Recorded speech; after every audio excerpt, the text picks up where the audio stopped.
Those are some of the problems identified by safeguarding bosses, who say they now have their eyes open to gang and drug problems across Newcastle.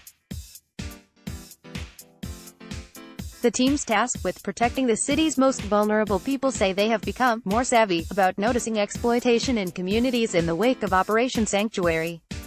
The 3-year investigation into the sexual abuse of vulnerable women and girls culminated with 18 guilty verdicts as part of last year's Operation Shelter, with perpetrators jailed for a total of 180 years.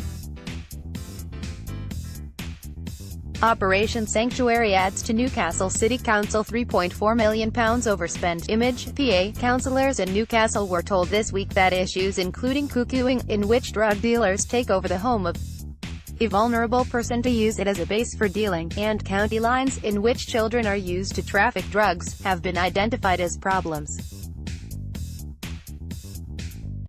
Linda Gray, Newcastle City Council's Safeguarding Adults Service Manager, told the meeting, "What Operation Sanctuary has done is open our minds. Modern-day slavery, for example, has been picked up as a priority. We have picked up themes around gangs and cuckooing, county lines and drugs, those sort of things. A woman receiving abuse online." Image, PA. "We have a really good group of people in the council who have their eyes open to anything that may arise and are very proactive in making sure that it goes onwards and upwards to be considered nationally and in the city.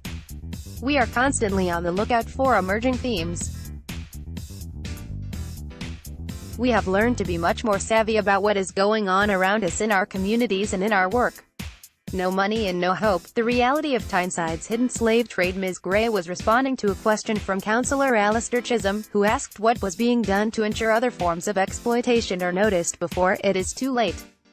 He said, "There was a systemic problem for which there was evidence that we didn't notice.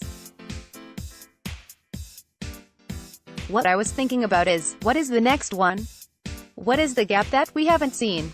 Serious Case Review author David Spicer. Image, Newcastle Chronicle. "What is the thing that we are missing and will be sat here in 5 years' time saying that we should have seen?" A Serious Case Review report from retired barrister David Spicer, published in February, included a series of recommendations to prevent future abuse and improve support for victims, warning authorities had failed to take the sexual exploitation problem seriously at first. Ms. Gray said Operation Sanctuary had taught civic center bosses, the police, and other organizations that we can't do it on our own. She added that a multi-agency hub set up to support sexual exploitation victims was now working very well, after a difficult start.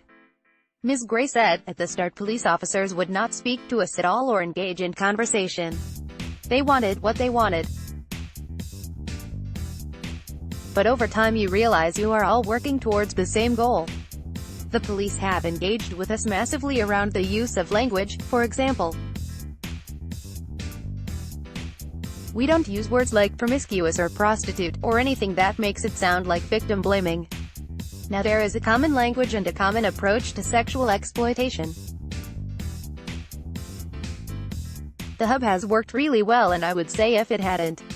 In May, it emerged over 200 warnings have been handed to suspected child groomers, while 60 taxi drivers suspected of sexual exploitation had been suspended. Police have identified 8 crime gangs which are all now subject to ongoing disruption. In total, Sanctuary has netted more than 90 convictions and over 550 people face deportation following referrals under the Home Office's high harm scheme.